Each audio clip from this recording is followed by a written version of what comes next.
आज 11 अगस्त खुदीराम बोस का बलिदान दिवस है। उस खुदीराम बोस को जब घर से बाहर निकाल दिया था उसके जीजा ने कि मेरी सरकारी नौकरी में बाधा डालेगा, और उसकी बड़ी सिस्टर रोती रही, वो अपने इकलौते भाई को उसको बाहर निकालना पड़ा, तो एक मुस्लिम परिवार ने उसको पाल पोस कर बड़ा किया था। कि पंचायत इस तरह का प्रस्ताव पास करने लग गई कि वो नहीं आएगा और ये नहीं आएगा। 16 अगस्त को सुबह 10 बजे नेहरू पार्क से हम सैकड़ों की संख्या में हम नू जाएंगे। अगर सरकार और प्रशासन हमें अनुमति देगा तो। यही चीज़ सिखों ने कह दिया, जो पगड़ी नहीं बांधेगा वो पंजाब से नहीं जाएगा, तो मैं तो जम्मू से भी कट जाऊंगा, कश्मीर से भी कट जाऊंगा, हिमाचल से भी कट जाऊंगा और दूसरे एरिए से भी। इस तरीके से आप देखें नूह में जो जिस तरीके का हिंसा हुई, काफ़ी गाड़ियाँ जल गई, नुकसान काफ़ी हुआ है, इस तरीके देखते हैं पूरी। और दूसरा जो सरपंचों ने जिस तरीके से रेवाड़ी ज़िले के सरपंचों जो लिखित में जो दिया, जिनके पास चॉइस थी कि धर्म के आधार पर चाहें तो पाकिस्तान जा सकते थे और नहीं गए, उन्होंने इस देश को ज़्यादा अपना माना, तो वो मुझसे ज़्यादा भारतीय हैं। नमस्कार, हरियाणा तक में आपका स्वागत है। मैं देशराज चौहान। नूह हिंसा को लेकर आज रेवाड़ी में एडीसी साहब को ज्ञापन सौंपा है। आखिर क्या उनकी मांगे हैं, क्या उस ज्ञापन में लिखा है, उन्हीं से हम जानेंगे। सर, आज आपने ज्ञापन दिया है, क्या उसमें लिखा है और क्या आपने मांगे करी नूह को लेकर? हमारा ये मानना है, सुनिश्चित मत है कि इस देश की आज़ादी के लिए राम प्रसाद बिस्मिल्लाह अशफाकुल्लाह ने अपनी फांसी एक साथ खाई थी। आज 11 अगस्त खुदीराम बोस का बलिदान दिवस है।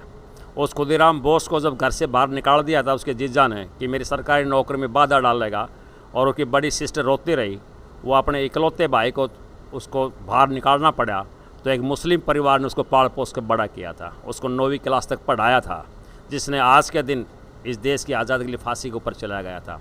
आज ये विभाजनकारी जो शक्तियाँ हैं, जिनका आज़ादी आंदोलन में कोई रोल नहीं रहा, भूमिका नहीं रही, आज वो देशभक्ति सर्टिफिकेट लिए घूम रहे हैं। और आज हिंदू मुस्लिम के नाम से, कहीं जात के नाम से, कहीं 1 और 35 के नाम से वो अपने निहित स्वार्थ के लिए इस देश की बलि दे रहे हैं, इस समाज को तोड़ना चाहते हैं। ये रेवाड़ी के प्रबुद्ध नागरिक जिन्होंने समाज की सेवाएं की हैं विभिन्न पदों पर जा कर के, इन्होंने ठान लिया है जब तक विभाजनकारी ताकतों को समाज से अलग थलग नहीं किया जाएगा, हमारा ये कैंपेन जारी रहेगा। और इस कैंपेन की कड़ी में 16 अगस्त को सुबह 10 बजे नेहरू पार्क से हम सैकड़ों की संख्या में हम नू जाएंगे। अगर सरकार और प्रशासन हमें अनुमति देगा तो, और हम उन भाइयों से गले मिलेंगे, हम कहेंगे तुम्हारा और हमारा खून एक है, तुमने भी इस देश का निर्माण किया, हमने भी किया है, ये जो बांट रहे हैं हम बटेंगे नहीं, हम तमाम एक दूसरे के साथ मिलकर चलेंगे। बात कौन रहे हैं आप? ये विभाजनकारी ताकतें हैं, बीजेपी के जो विंग हैं, उनका एक ही काम है, लोगों को बांटना, राज करना, इस देश के अडानी अंबानी की चिंता करना। एक मिसाल मैं आपको देना चाहता हूँ। सुंदरोज गांव है यहाँ, उसमें 200 मुस्लिम नागरिक हैं एट प्रेजेंट। इंडियन एक्सप्रेस में आज खबर आई है, वो ये कह रहे हैं कि हम तो इतना अटूट भाईचारा है, दोनों के बयान आए हैं कि इनके बेटे हमारे बेटे, इनकी बेटियां हमारी बेटी हैं। अगर ये भाईचारा अगर बढ़ जाए समाज के अंदर, तो लोग अपने जीवन की तकलीफ़ों को लेकर मैदान में आ जाएँ। महंगाई बेरोजगारी का समाधान नहीं, पढ़ाई के रास्ते बंद हो गए हैं, देश त्राही त्राही कर रहा है, तो सरकार दिल और दिमाग को बांटने के लिए, और जो कुसंस्कार हमारे अंदर हैं जात पात धर्म के नाम से, ये तमाम दंगा और फसाद पैदा कर रहे हैं, उन शक्तियों की इजाज़त नहीं मिलेगी। ये रेवाड़ी की धरती शहीदों की धरती है, ये देश शहीदों का देश है, उनको इजाज़त नहीं दी जाएगी। इसलिए हम नूह मार्च करेंगे 16 तारीख को, 16 अगस्त। और भी मैं साथों से बात करें। सर, जिस तरीके से आप देखें नूह में जो जिस तरीके का हिंसा हुई, काफ़ी गाड़ियाँ जल गई, नुकसान काफ़ी हुआ है, किस तरीके देखते हैं पूरी। और दूसरा जो सरपंचों ने जिस तरीके से रेवाड़ी ज़िले के सरपंचों जो लिखित में जो दिया, किस तरीके देखते हैं आप? देखो, जो सरपंचों द्वारा जो कार्य किया गया है वो तो जितनी उसकी निंदा की जाए उतनी कम है। उनको इस तरह का कार्य नहीं करना चाहिए। तो उन्होंने सामाजिक पद पे अपने रहते हुए अपने पद की शपथ भी ली हुई है, तो उनको तो बिल्कुल निंदनीय है और उनके खिलाफ सख्त से सख्त कार्रवाई होनी चाहिए और मुकदमे भी दर्ज होने चाहिए और उनको रिमूवल भी होना चाहिए उनका।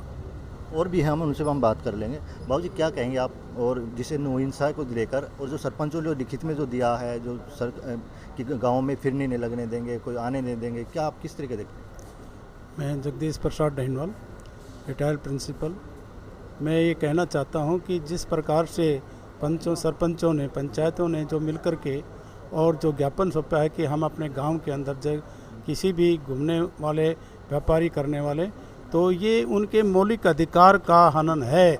सीधा अटैक है कि प्रत्येक नागरिक को कहीं भी जाने का, कहीं भी काम करने का, कहीं भी स्वतंत्रता से अपने रोजी रोटी कमाए, अपनी पूंजी संपत्ति को खर्च करे, अपनी पूंजी को बनाए, कुछ भी करे, मतलब वो जो है संविधान के अनुसार जो है उन्होंने ये गलत किया है। और ये लोकतांत्रिक देश के अंदर जो है इस प्रकार की घटनाएं जो है निंदनीय हैं। हम मांग करते हैं सरकार और प्रशासन से कि ऐसे सोच वाले जो पंचायतें हैं उनको जो है ना दंडित किया जाए। पंचायत को दंडित किया जाए। जो पंचायत में जो लिखा है, जिस तरीका लिखा है कि गांव में अन्य जैसे कोई बाकायदा नाम के लेकर भी उसमें लिखा है कि इन लोगों को नहीं आने देने दे, तो इस पर सरकार, प्रशासन या फिर आप लोग लगा लो, चाहे सरकार लगा लो, किस तरह की कार्रवाई होनी चाहिए सरपंचों के ऊपर? सरपंचों को निलंबित कर देना चाहिए। सीधी सी बात ये है कि उन्होंने संविधान के खिलाफ जो कार्रवाई की है वो गलत है।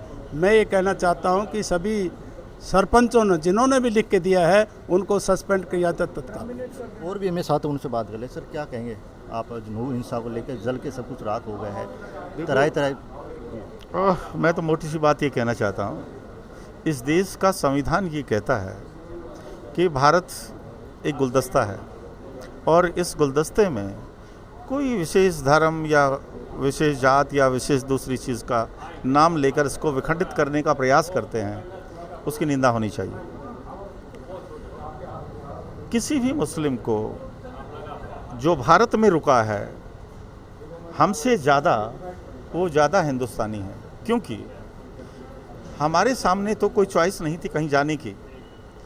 जिनके पास चॉइस थी कि धर्म के आधार पर चाहें तो पाकिस्तान जा सकते थे और नहीं गए, उन्होंने इस देश को ज़्यादा अपना माना, तो वो मुझसे ज़्यादा भारतीय हैं। दूसरी चीज़, देश की राजधानी के 50 किलोमीटर के एरिया में हिंदुस्तान के सबसे पिछड़े ज़िले के रूप में नूह की पहचान होना, ये किसी एक पार्टी दृष्टिकोण से मैं नहीं कहना चाहता। निश्चित रूप से कहीं विकास की भागीदारी में उनके साथ कोताही हुई है। तीसरी चीज़, वर्तमान समय के अंदर जो अपराधी किस्म के लोग हैं उनके ऊपर कार्रवाई ना करना ये निंदनीय है। और कम से कम आज हरियाणा तो डबल इंजन सरकार है, उससे ज़्यादा अपेक्षाएं हैं, तो तुरंत कार्रवाइयाँ होनी चाहिए, अपराधियों को सज़ा मिलनी चाहिए, पहचान होनी चाहिए और कार्रवाई में सरकार का ये दायित्व है। ये दिखाई देना चाहिए कि वो किसी खास को टारगेट बनाने के मूड में नहीं, ये बड़ी भारी जिम्मेदारी है। क्या लगता है 2024 में क्या इसका असर पड़ेगा? नूह हिंसा को लेकर देख लीजिए, चाहे आप और भी कोई देख लीजिए, धरना देख लीजिए, कर्मचारी देख, इसका कोई असर पड़ेगा? 24 का मामला जहाँ तक का है, मैं सच बोलूँ तो अन्ना के मोमेंट में हम तो जिनका विरोध करते थे आज वो जोड़ने का काम कहीं कर रहे होते हैं, और जिनको हम लेकर के आए थे वो हमारे अरमानों पर नहीं उतरे। सवाल जब भी कोई उठाता है, जैसे मैं एक सामाजिक कार्यकर्ता हूँ, किसी पार्टी का कार्यकर्ता आज भी नहीं हूँ, लेकिन जब किसान के साथ, किसी मानव के साथ अन्याय हो तो बोलें, तो कोई उसे नक्सलाइट कह दे, ये तो ठीक नहीं है। हमारा कहना ये है, मानवता जिंदा रहनी चाहिए और हमारे देश का संविधान भी यही बात कहता है। इसलिए हम सब लोगों को मिलकर ऐसी घटनाओं की, जिस तरह के प्रस्ताव इस दौर के अंदर पहली बार मैंने सुना है कि पंचायतें इस तरह का प्रस्ताव पास करने लग गई कि वो नहीं आएगा और ये नहीं आएगा। अरे अच्छी बात है, आप कुछ ऐसा करो ना कि अपराधी ही किसी एरिया में ना घुस पाए, पर आप होमन को पहचान करके कि बंदिश बनाएंगे। जरा सोचिए, यही चीज़ सिखों ने कह दिया, जो पगड़ी नहीं बांधेगा वो पंजाब से नहीं जाएगा, तो मैं तो जम्मू से भी कट जाऊंगा, कश्मीर से भी कट जाऊंगा, हिमाचल से भी कट जाऊंगा और दूसरे एरिया से भी। सभी लोग इसी तरह की बात करेंगे तो मेरे देश का नक्शा कैसा रह जाएगा, जो आज खूबसूरत नक्शा है। दूसरी चीज़ ये बात भी समझने की ज़रूरत है, 20 करोड़ लोगों को जो इस देश के अंदर है, वर्तमान सरकार ही मानती है और ये मानती है कि अब तो संख्या बहुत ज़्यादा बढ़ने वाली है। 20 करोड़ लोगों को क्या समुद्र में डाल सकते हो या दूसरे देश में भेज सकते हो? जब नहीं भेज सकते हो तो समाधान खोजना पड़ेगा। आज आपके पास राज है, आज आपके पास बुद्धिजीवी है, आज आपके पास इंटेलेक्ट्स हैं, तो उस प्रॉब्लम्स को सोल्व करने का चीज़ सरकार को देखनी चाहिए। और उनको सुझाव मांगने चाहिए। ये तो मैं साथ ही जो साहब ने कहा है कि 2024 का कहीं ना कहीं इसका जो नुकसान भी होना पड़ सकता है, लेकिन इसके साथ साथ जो नौ हिंसा को लेकर एडीसी साहब को ज्ञापन सौंपा है, उसको लेकर कहा है कि सीधा जो सरपंच जो जिन्हें ज्ञापन जो दिया है उनको पर भी कार्रवाई होनी चाहिए। हरियाणा तक के लिए रेवाड़ी से देसराज सिंह चौहान।